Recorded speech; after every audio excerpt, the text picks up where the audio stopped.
Il existe deux grandes crises environnementales, la crise climatique et l'effondrement de la biodiversité.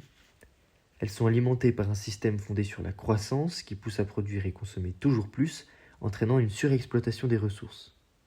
Dans ce contexte, de nombreuses solutions entre guillemets vertes sont mises en avant pour atténuer notre impact.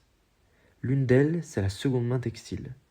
Cette mesure consiste à remettre en circulation des vêtements déjà utilisés par la revente, le don ou la récupération.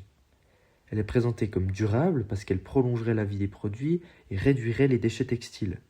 Elle est très attractive car elle est simple à adopter et elle s'inscrit dans l'économie circulaire, qui cherche à optimiser l'usage des ressources sans réduire les volumes produits.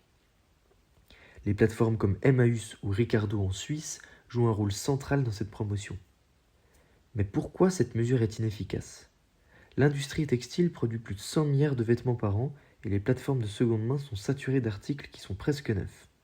Cette inefficacité s'explique par l'effet rebond qu'elle fait de pouvoir revendre facilement ou d'acheter d'occasion sans culpabilité, ce qui encourage une consommation plus fréquente.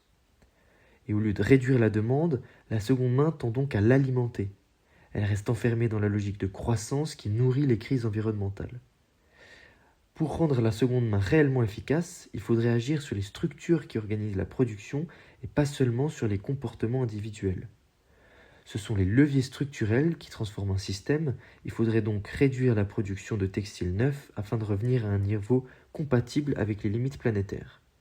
Ça pourrait passer par une taxe écologique progressive sur les volumes produits, l'interdiction de détruire les invendus et par un soutien étatique qui est conditionné aux performances environnementales.